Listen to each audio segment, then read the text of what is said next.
All right, we are back with your favorite podcast show of the week. This is Location Weekly. We are on episode number 460, and we're recording live on April the 14th from our isolation quarters. Brianna, how are you this week? Hi, I'm doing pretty good. Just living the quarantine life here in Atlanta. We had some rough weather over the weekend and yesterday, well, into yesterday. So like lots of tornadoes coming through and heavy winds, and thankfully we were safe, but not everybody in the state and area was. So lots of craziness going on there. But it was also Easter weekend for us. And so we moved egg hunts indoors and, streamed faith services online and Yeah. still cooked a nice meal and, just were thankful for our family in this time. But yeah, I mean, we're just staying positive and trying to count the blessings every day and not focus on, you know, all of the challenges so much. How about you?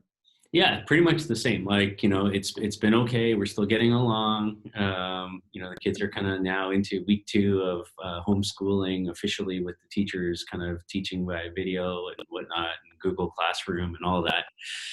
So it's going okay. And I think like sort of getting more into the routine now of, okay, it's been a month, it's going to be another while. We just need to kind of go with it and kind of figure out how we work in this new environment. And even things like our retail local conferences, like trying to figure out how we deliver something like that virtually, just because we have to by circumstance. And so it's been good. Easter was fine. It was, obviously we didn't have the big family gathering, but we celebrated. We had our online church service. We did all the stuff that you do in different ways.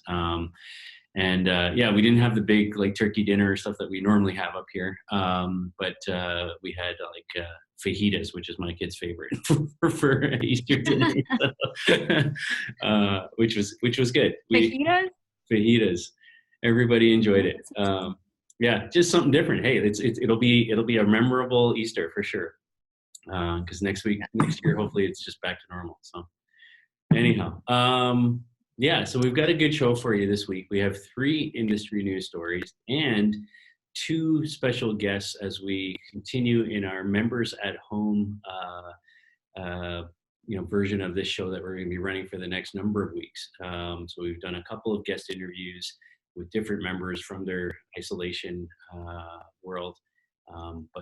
Yeah, we'll get to that shortly. So in the meantime, I'll let Aubriana kick it off with our first story, a big story for this week. Yeah, we had been talking a lot about using location data to track COVID-19 and outbreaks and obviously like exposure to the illness. And so this is right on time for a lot of the discussions that we've been having and some of the things that you had been discussing just personally as well. And so Google and Apple are teaming up and they are trying to come up with a creative response to what's going on. And what they have what they're in the midst of building is a coronavirus tracking system that will be built into their OS platform. So they intend on using short-range Bluetooth communications to have this voluntary tracking net or contact tracing network, I should say. So the way that this would work is apps that are, official public health apps that a consumer can download will get access to this data.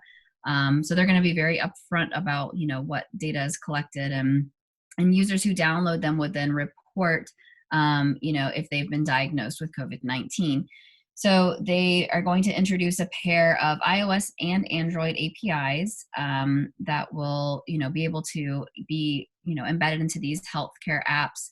It should be ready mid-May, and then they want to make sure that those, those apps get those integrated and adopted. Obviously, it is opt-in. It is something that consumers have to download, and it's extra, so that could limit adoption. But I think that they are a little bit thoughtful in their approach, in the fact that they're saying, like, after the API is complete, they're also going to work on building tracing functionality into just the underlying operating system. So everybody who has an Android or iOS phone would have this option to join in as well.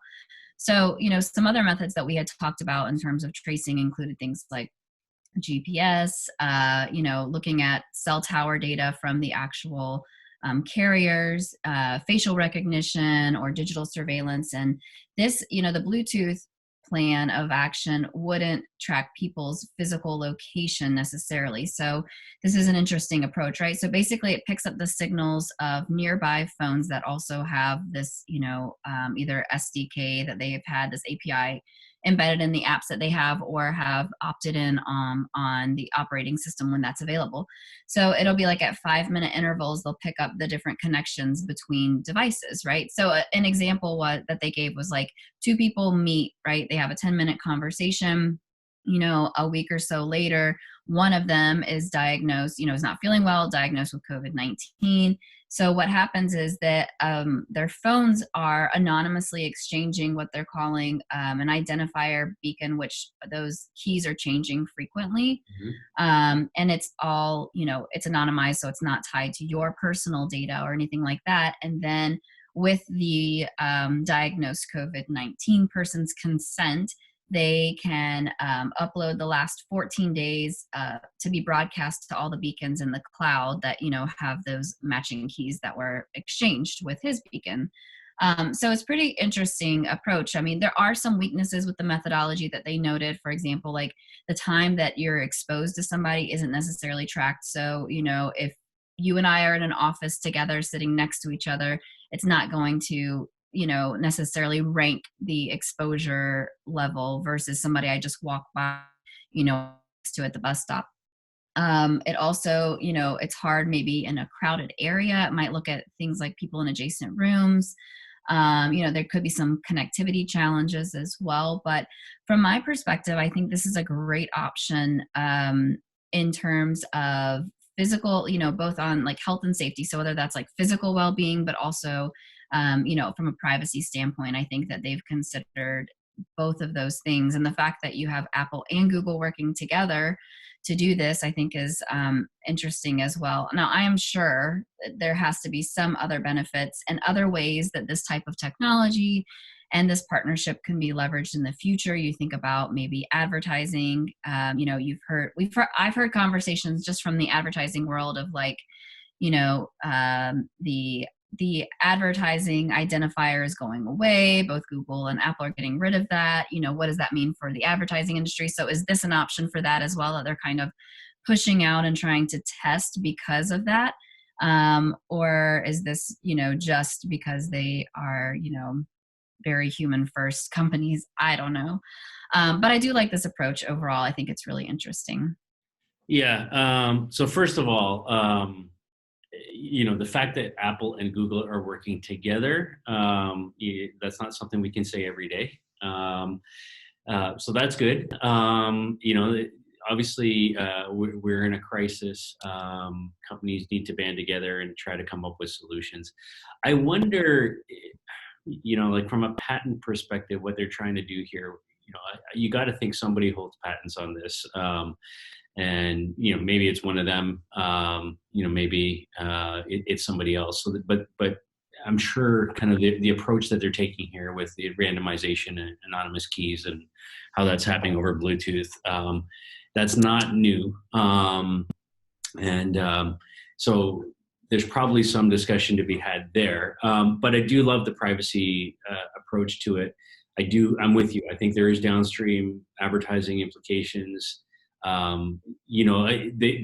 Both companies have been pulling out of sort of the normal Bluetooth marketing sort of engagement channel to try and build something that is at the OS level that they control, and even better, that is tied to ultimately their mobile wallet offerings, because they want not just to control the ad channel, the media channel, if you will, but also to control the monetization of that in terms of payments. So there's a longer game here for both companies, but let's think much more positively, and let's stick with the COVID application here. And I think it's good. It's solid. I think this can help a lot. Honestly, I'd rather see a joint operation here that includes not just Apple and Google, but the mobile operators as well. I think if you bring the carrier side data in alongside this, and blend it with the Bluetooth solution that's going on here, I think this is much more effective. It's you increase the reach and engagement beyond just the people who are downloading apps in the early days. I would like to see some sort of carrier consortium play to provide a solution around COVID as well in the US. But yeah, I applaud the effort. Anybody right now who's trying to use their technology and use their platforms to try and do something to help, slow this thing down and arrest it as quickly as possible, I'm all for it. So There you go. So that's our first story for this week. Before we get to the other two stories, I'm going to shift over now to our special series, which we're calling Members at Home. And so what we've been doing is various LBMA chapter leaders and personnel have been going out and doing interviews with different members from across the globe. And this week we have two interviews that I have the pleasure of sharing with you. The first is longtime friend, former originator of this podcast show with myself, Rob Woodbridge, returns for a special guest appearance. He's currently the general manager for Lyft, as in the transportation company for Ottawa here in Canada. And he's obviously working in isolation and sharing a little bit of his insight into what that's been like, as well as what Lyft has been doing here in Canada. And the second interview is Kunikawa, who's our LBMA president in Japan, did an interview with Hidetoshi Uchiyama, I think is how, I want to make sure. He just goes by Toshi, I think. Anyhow, he's the CEO of one of our great member companies called Unerry, had that interview to share with us as well. So I'll just kind of roll into the two interviews back to back there, and some great stories, some great just insights into what's going on here in Canada, what's going on in Japan. Obviously, very different markets, and yet we're all united in this crisis globally. So it's interesting to hear the perspective. So here's Rob, and I did that interview, followed by Kuni interviewing Toshi from Unerry. I'm super excited because we have an old friend who's back on the podcast this week as a special guest. Rob Woodbridge is here. He is currently the GM for Ottawa for Lyft. Everybody knows Lyft. Rob, how are you, buddy? Oh, I see. This is great. I feel like I'm on the other side here. I get to be a guest. What happened? I get demoted? Yeah, I don't know. It's been a while, and you're off to bigger and better things. But for those of our audience who don't know, Rob was the originator of this podcast show with me, like 9.5 years ago or something like that. When we first started this as This Week in Location-Based Marketing, it was just the two of us hosting this every week. And here we are like 10 years later, and now you're at Lyft. You've done a lot of other stuff in between, and it's always good to see you, always good to have you on. So just maybe tell us a little bit about your role, what you're doing these days, and then we'll kind of go from there. Sure. Well, I've been with Lyft about 18 months now. It's hard to believe that it was like that long ago that we connected on this podcast. We were much younger, less gray hair. I can't even fathom how young we were back then. Yeah. But for the last 18 months, I have been working for Lyft. Lyft is, in my mind, the preeminent rideshare company in North America. And about just over 2 years ago, Lyft made its first foray into Canada and landed in Toronto. And Toronto is the center of Canada's universe. And then right after launching in Toronto, they opened up in Ottawa as well. So we've been here since it'll be 2 years. It was just 2 years ago this past March that we opened up in Ottawa. And I've been here with the company for about 18 months. And my role is to run this market, is to make sure that we provide a great ride for our riders and a way for drivers to earn supplemental income and make sure that people can get around the city effortlessly. And that's my role. And we operate. I'm actually here in our hub, which is in close to downtown Ottawa, where our drivers come. And it's like, we call it a community hub because it's where our drivers come, hang out when we're not under strict stay-at-home advisories, to drink coffee, have some food, and interact with some of our community associates here as we help them get on the road. So it's been fun. It's a great company. Lyft is a pretty rare company, and the fact that they're operating in Ottawa, in my home city, to me was a no-brainer. I felt, who else but me? This is where the ego kicks in. Who else but me could work with a company like Lyft and bring it into the city and win in the city? It has to be me. It just has to be. It's my town. So Awesome. That's why I'm here. Love it. So what's it been like? I mean, you and I, over the years, we've traveled a lot. We've been to a lot of conferences. We've, done podcast shows, all kinds of things. But what's it been like for like over a month now, working from home in isolation with kids and wives and family all around you and all of that? What's that experience been like? Well, I'm sure that it's the same for everybody else. I've spent an insane amount of time growing my beard. Yes. Like that has been beard. It'll be gone at the end of this for sure. It is. I don't know when it's going to go, but it's my playoff human rally beard against COVID. And but I think that, like everybody else that has gone through this process, like the rest of the world, is that I've spent a lot of time on video conferences. And now Lyft is a company that is governed by video conference. We're a Google Hangout company, and all we do, every meeting, is by Hangout. So it's something that's inbred and born into the company, and it continues, obviously. But I've never been I've stared blankly at a television screen for a long time, but now I sit and stare blankly at my computer for a long time. So like it's part of the culture of the company already. So it wasn't real extension. I think the biggest thing is that I gave up my home office in my basement that we converted, and I gave it to my kids, and we created this great game room with their computers and their Xbox. So I've lost my spot in my house. So I sit at my dining room table, and I'm an active part of meetings that are going on and of my family and everything that ensues. So I don't think it's any different from anybody else. That it's been hard. The first 2 weeks were kind of free falling, so to speak. And I think that over the last couple of weeks, I've gained footing on what we're doing. I'm assuming that that's just the same that you hear from everybody. It is. People are, getting used to it, and everybody's living on video calls. That and Slack. So Slack seems to be a consistent thing from a lot of companies I've been talking to that are keeping them going. Are there any other tools that you found helpful in how you guys are working to kind of just keep the company moving and connected? Yeah, I mean, I've oscillated a lot around. We're a Google Docs company as well, so like you can imagine that we're a Google-centric company. Yeah. So Gmail, Gmail,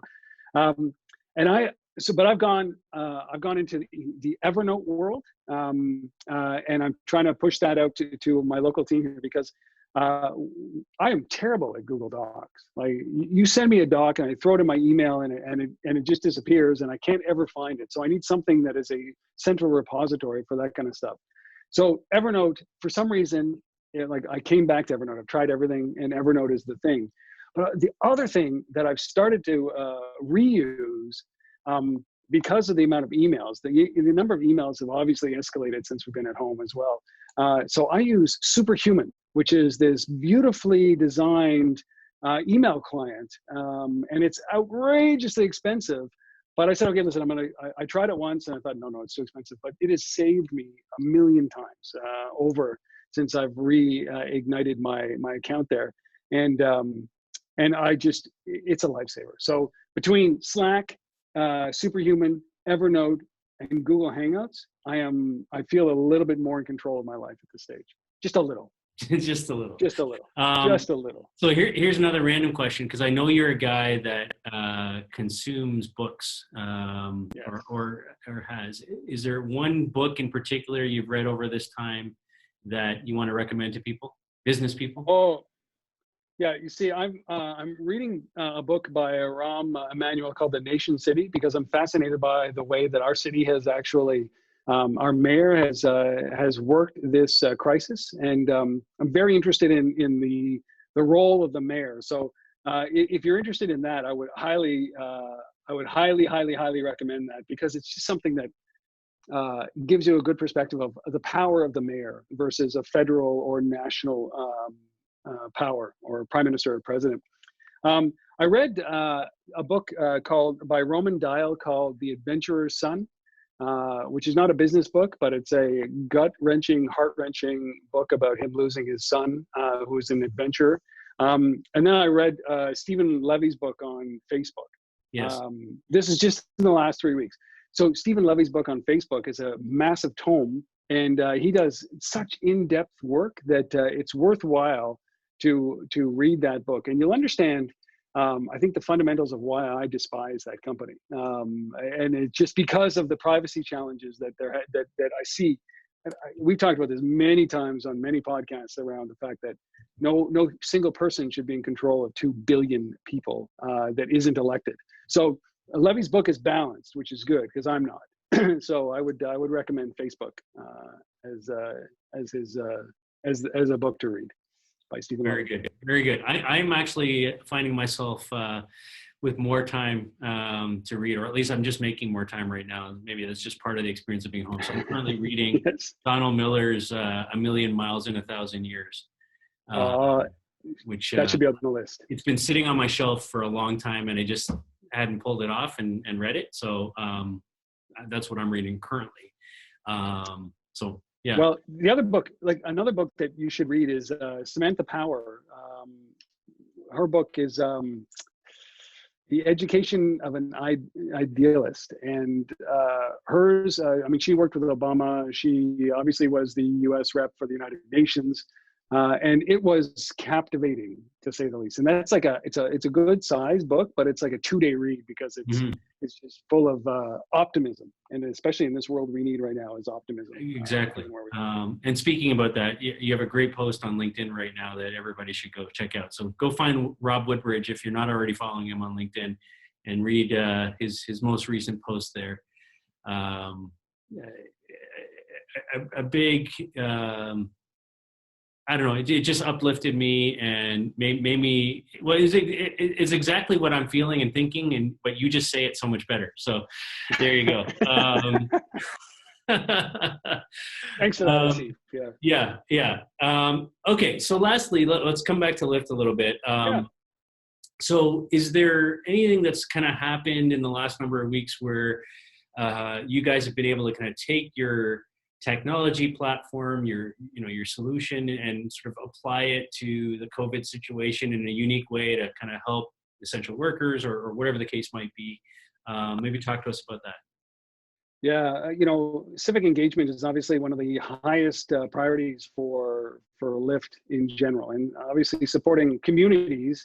That's what we do. Is that we are part of the community, and so in Ottawa and Toronto, we have what we call lift up partners. So our round up and donate partners inside of the app. In Toronto, it's Sick Kids, and in Ottawa, it's Children's Hospital of Eastern Ontario, the foundation that runs that. And that means you can round up to the next dollar, and that money gets donated on your behalf to those institutions. But we work very closely with the hospitals, obviously, and making sure that the rides we're still donating to them. But here in Ottawa, we worked with an organization called EORLA, which is the Eastern Ontario Regional Lab Association. And EORLA here, it's a centralized lab service that for all 16 hospitals that are in the region here, do all the soft tissue testing, the blood testing, gas testing of everything from all the hospitals. But they're also the primary location and source for all COVID testing in the region. So they have a massive amount of requirement for technicians and lab technicians and doctors to come in and out. So they don't interface with humans, but they're doing all the testing in the labs. So we funded rides for their emergency services so that we can get people from all these different locations and hospitals to the testing facility. So the doctors, not the people being tested. We don't want to put those people in cars who think that they have COVID-19. So that's a big one. And the other one's like we're working with the Ottawa Mission here to help them get medicine to seniors, like those folks that need it the most, as well as we're working with the Ottawa Food Bank to help them distribute their food, because sometimes the food banks have to shut down. They don't have enough volunteers, or they have to get people who are in food deserts to the food bank who need this food, who might have food insecurities. So we've given them a bunch of credit to be able to bring people to the food bank to get food and get them home, or else to send volunteers to households to drop off food if they can't get there. So like our superpower is moving people in cars, and we have this massive network. So we've completely focused on solving the issues where we can and being a good partner when we can. Awesome. That's awesome. It's so good. It's so good that you can do that. And I love it. I love, talking to different member companies every week and hearing how people are adapting. And, we can get locked into the monotony of just our regular business, right? And we can forget about there's a whole world, a whole community around us that we need to be part of, and it needs to be integrated. And I think for me, like, as you said in your post, and as we're all becoming more aware of, like, there's just this bigger planet, there's this bigger world, and we're just a little piece of it. And yet we have a role to play as people, as companies, and we're all one. So let's make it so. And glad to hear what you guys are doing about it. It's amazing. Love it. Amen to that, Asif. It is our duty right now to do these things, and it should be unquestionable, the ability to contribute, so that we raise the greater good. And I think that's what you just said. Super awesome. Important. Awesome. Well, thank you, sir. Again, for our listeners and watchers out there, we've been chatting with Rob Woodbridge. He's the GM for Lyft in Ottawa. Thank you, sir. Great to have you back on the show. Let's not make it a one-time thing. We hope to see you regularly again. And thank you, sir. Stay safe. Thanks, Asif. You too. Thank you very much. Okay. Bye.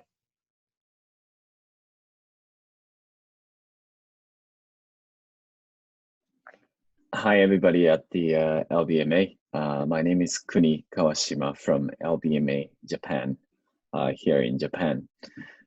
This is April 8th, Japan time. So far, Japan has had about 4,257 people affected by the coronaviruses, and this counts up to like 93 people. Now, one of the biggest topics that we have here is that the government has issued the state of emergency as of yesterday. It's been slow in the spreading of the coronavirus here in Japan, but the expansion in areas like Tokyo has started to grow rapidly. So the government has finally taken the countermeasure towards the spread of the virus. So obviously, as for the title of this video, we all are staying at home. We have been asked to stay home, and let's share some ideas and whatever we are doing here in Japan as well. Joining me is one of the member and also the board member of the LBMA Japan, Mr. Hidetoshi Uchiyama from Unerry. Thank you very much for joining me. Hello, everyone. My name is Hidetoshi Uchiyama. It's a pretty long name, so just call me Toshi. I'm running my company called Unerry, meaning a very big wave in Japanese word. And nice to meet you all. Thank you very much for taking this interview. Can you explain a little bit more about your company and what do you do with the location-based marketing? Okay. My company, Unerry, is a location-based ambient intelligence company. At the usual time, for example, in Japan, we have lots of vending machines, which is more than 5 million vending machines. The number is almost same as the number in the United States. And so we are installing a lot of IoT devices, but now we are installing beacons, iBeacons, so to a lot of vending machines and make them smart. So we are developing a smart vending machine. And because of that, the vending machine sales increased by 5 to 10%. So that's first example in my company. And now we are expanding our business into a lot of areas, such as the buildings and trains or shopping malls and cars and homes. So we are installing a lot of beacons into a lot of real things in Japan. Now we have 1.5 million beacons all around Japan, which is obviously the biggest number in Japanese market. And we collect a lot of human location data, including the GPS and beacon location data, then analyzed using the AI and feedback the result to the people in Japan. Then we aim to optimize the human flow. So as a result, so our clients, most of our clients are retailers and manufacturers. So our value is to increase their sales. So using the human flow data. So that's what we are usually doing.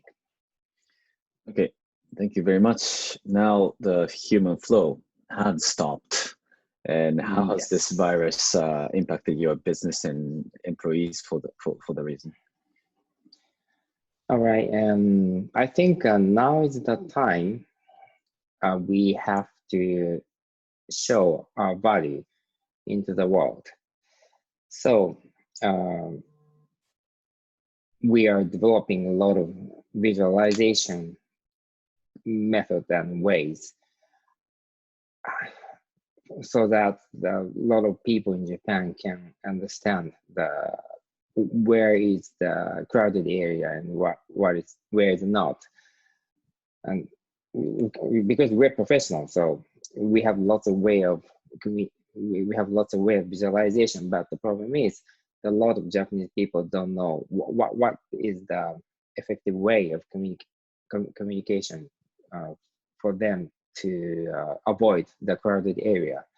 So now we are working with a lot of TV medias and news medias to visualize our human flow data for them to communicate our data to the people in Japan. So now we don't sell our products. We just contribute to the Japanese community now. Are you okay with all the businesses? No, you're not selling anything? Yeah, that's a problem. But the good thing is that the fiscal year ends in June, so we have 3 months more. But our sales target has already exceeded the annual target, so we don't have to work for the rest of the fiscal year. So that's a good thing. That must have been a great timing. You've mentioned a little bit about the working with news medias, providing some data or the visualization of the condensed area and all of that. Is there any other things that you are doing? Some cool, interesting use cases of your service or solutions to help the local communities or the people here in Japan? Yeah, I think a lot of companies and people has already working on it, but we are now identifying the clusters. So now Japan, as Kuni pointed out, that we have more than 4,000 people already affected by the new coronavirus, but we know that where are the clusters. So now we are analyzing that the people going to the clusters and they are going outside the clusters. So now we are evaluating each areas, the risk. We are assessing each area that how many people are going to that area. The people mean that are affected by the coronavirus. So now we are assessing the coronavirus risk assessment by places. Okay, that's very good to know. Lastly, I guess, any messages towards all the members around the world of the LBMA? Now all the human movement has stopped. What do we look for, and what do we think about towards the future? Yeah, as I said, now is the time that the location-based business companies show our value to the world. So forget about the sales, because now it's a lot of advertisement has already stopped. So now is, as I said, now is the time to show our value to the world. So we have to develop a new way of communication, a new way of visualization, new way of the use case. And but the problem is a lot of people worries about the privacy, right? So we have to exceed our value needs to exceed the concern of the privacy. So now is the time to show our value. So that's what we have to do right now, I think. Okay. Thank you very much for your time, and hope you can show a lot of values around the news and medias. And I'm seeing his faces all over the TV these days, so that's a good thing for LBMA as well. So thank you. All right, thank you very much. And everybody stay home, and let's hope things will get better pretty quickly. Thank you very much. Let's sign out from Japan. Thank you.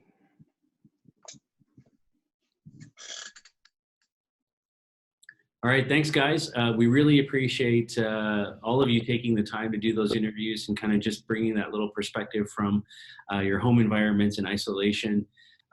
We'll have lots more of these interviews over the next number of weeks. But now we'll come back to the industry news here. And the first of the two stories here this week is PlaceIQ has made an acquisition. And as we were talking about last week, Abriana, it seems like there's going to be a lot of consolidation coming this year. I think, companies that are struggling to come out of the COVID situation or from a financial impact on that. Others where they're just still reeling from, the fallout of not being able to be compliant with GDPR or CCPA or other privacy issues. So I think there's going to be, a fair bit of consolidation. So obviously last week we talked about Foursquare, merging with Factual, and this week PlaceIQ has announced that they've acquired Freckle IoT. Now this is an interesting story for me, and I'm trying to decide how far I want to go with it. But Freckle is a Toronto-based company. I've known this company for a long time. It's a spin out of several other companies that their founder Neil Sweeney has been part of here in Canada over the last number of years. Now, Freckle has been more focused on the attribution side, into things like beacon technology for measuring attribution and that sort of thing.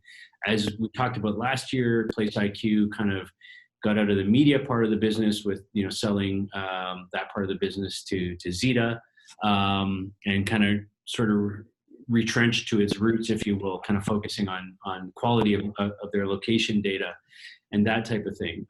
And so now they're bringing in Freckle, which is an opt-in first-party data solution, SDK-based solution, focused on things like beacons and that type of thing. They have a big book of business here in Canada, being based here. PlaceIQ is not active in Canada, so it gives them sort of a footprint in this market up here. And Freckle wasn't in the media business. So it's an interesting, kind of merger to kind of bring that together. The other part of it is Freckle also had another business called Killy, which is a privacy business where consumers opt in to provide data and then get paid sort of in a data vaulting type of scenario. That is not part of the acquisition. That will remain as a separate entity. But here's the thing. I think from a PlaceIQ perspective, I like the deal. I think it's a good fit for their business. I think the technology is a good complement to what they already do. And I'll say this because why not be a bit controversial? So I'm not the biggest fan of Neil Sweeney, and I'll just put that out there. So he, in his previous businesses up here in Canada before Freckle, there was a lot of negative press. There was a lawsuit against him for workplace behavior and harassment and death threats and a whole bunch of other things. He was summarily dismissed from the Yellow Pages group, which was the company that acquired his first company up here in Canada. So it was kind of heavier into that sort of search side of the business and digital asset management piece of it. So, what I'm really thankful for, because I really respect Duncan and the PlaceIQ team, is that, Killy is actually staying out and Neil's staying out with that, because while I like the technology and I like the fit for PlaceIQ, I'm really thankful for that the personnel isn't part of this. And so I'll just say that flat out and leave it at that. So. Yeah, I mean, I can't speak to that part of this deal or acquisition, but I do think that it's interesting that they kept out, we can, like you said, we continue to see this consolidation for these types of players, for the PlaceIQs. I think this is a tough time for those location-based players because the power of location has totally changed, where it's more of the power of staying in one location versus moving around. But, and I think that we're going to continue just to see that be a little bit complicated for people where, attribution is not necessarily where you always are going from a physical standpoint, but attribution is just how do you get to, that purchase, or, how do you, and right now it's not necessarily always driven by preference. It's driven by, availability. It's driven by so many other things. And the idea that they did keep the Killy app separate is very interesting to me as well. And I also wonder if that is because, Neil thinks that that is more of the future and going more to a consumer first approach versus, the attribution part of it. I'm not sure, but it'll be interesting to see how this pans out. And again, I think we're going to see some smaller players go away. Or get consolidated, and it's kind of going to be, I think once this time next year, it's going to be game on for the players that are still still standing. So we'll see. Yeah, and I think that it's we're going to see a lot more of this. I think that there's a need actually for more consolidation in the industry right now. There's just a lot of players. There's a lot of noise. There's a lot of at the end of this, when I think the advertising comes back post COVID, I think people are going to be looking for a lot more clarity, a lot more consistency and quality, and just measurability of the effectiveness of a lot of these solutions, because I think it's given people one thing that this break has done. It's given people a lot of time to think, a lot of time to reassess, a lot of time to rebrand, a lot of time to do just reflect on are we spending money on the right things? And one of the cool things is I think we're realizing that we're all in this together, and there's much more that we could be doing for the world and the planet and each other than just, advertising and, that type of stuff. So I think there's going to be a significant continued post-COVID redirect of funds. Yep, I totally agree. And I do think that this time is valuable for people because there is so much transition in the ad ecosystem, in the location ecosystem right now from a privacy perspective, compliance. You know, it's almost it's almost giving people the ability to sort of put in place a strategy as they come out of this and what's going to take priority. So laying that groundwork while they have a second to breathe and not necessarily overwhelmed with their regular day-to-day, you know, maybe good for the industry, and we'll come out better because of it. There you go. All right. One more story we've got, and I'll turn it over to you. Yeah. So, you know, there was an interesting story in Food and Wine that was almost encouraging consumers to delete your food delivery apps. And the reason for that was you know, I'm not going to name the players at this point because I haven't had enough time to do a ton of research into all of the nuts and bolts of who's doing what. And I definitely don't want to throw anybody under the bus that is not part of this group. But, you know, really my key takeaway here was that there's a lot of these food delivery apps, you know, that have worked with restaurants for a while. And, you know, restaurants are having a really hard time right now, right? You know, people can't dine in. Everything is either, you know, takeout or delivery at this point, you know, curbside offerings. And I think that it's really a challenging time for them. You know, from the food delivery perspective, you've got people that are, you know, still out and about more often than most of us who are just, you know, making the minimal trips to the store or just delivering food to our homes. And, you know, it puts a lot of pressure on them from a health perspective and an exposure perspective as well. And so I would just say, you know, as a consumer and, you know, as somebody that's in the industry, take a look at the apps that you're using, find out what are they doing for their employees right now? What are they doing for their partners that are restaurants, and how are they treating them? Some of them are, you know, continuing to charge the same commissions and fees that they were before. Others are just deferring it, where they're going to say like, hey, you don't have to pay us right now. You're still going to have to pay us, but you can, you know, wait a couple months to do that. Others are decreasing, you know, the commissions that the restaurants have to pay. Some are even decreasing the pay to employees, which is really, you know, not great either. I've been hearing kind of rumors about that from a food delivery perspective. And, you know, I think that that's just not okay right now, right?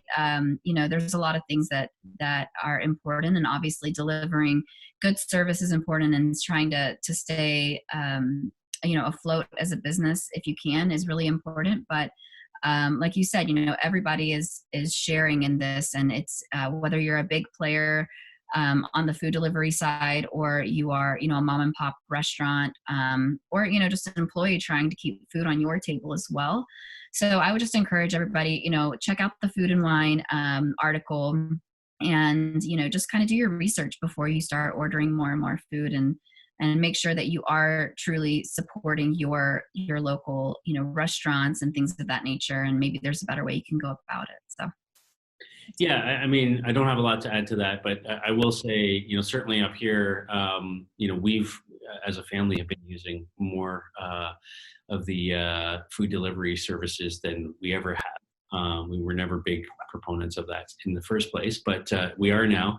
And, you know, I do love the ease of it. I do love the sort of, you know, pay with your, you know, your Apple Wallet, you know, Apple Pay and so on, and all that kind of easy integration stuff. And, you know, the fact that, you know, the stuff can just be dropped off because it's already prepaid, and you don't have to, like, you know, talk to anybody, touch anything, you know, all that sort of stuff. That's great. But there's no reason for gouging. There's, you know, like, especially now when the industry's suffering, you know, like up here, like the Uber Eats and some of the services that we've been using, we have one up here called Skip the Dishes. And they've all gone to, like, pretty much for every restaurant, there's like zero delivery charge, and all of that. But, you know, I mean, on the back end of that, in terms of what they're charging the restaurants, who knows, right? And I just think, like, we, you know, yes, people should just take a little more time, kind of like look at, you know, the ethics of these things, and make sure that in light of what I said earlier, like, you know, it's a different time now. You know, it gives us time to reflect. It gives us time to think about where the money is going, how we're spending, you know, our hard-earned dollars as people and as companies. There's just, there's better uses of that, like every little penny. So let's just think about it. I'm not saying don't use these services. They're great. They're convenient. They work. They support a lot of people, a lot of jobs, a lot of, a lot of companies. And I think they're great and we should be using them, but let's just like rethink a little bit, about the ethics of it and look into a little bit more look a little harder at the charges behind it. So that's it. So thank you everyone for listening and watching. This has been episode number 460 of Location Weekly. We thank you as always for listening and watching every week. Please send us story ideas. Please give us feedback on the show. Reach out to us on social media platforms. If you have any feedback for us, comments, likes, give us stars, whatever. We like that stuff. Just stay safe, stay healthy. And stay home.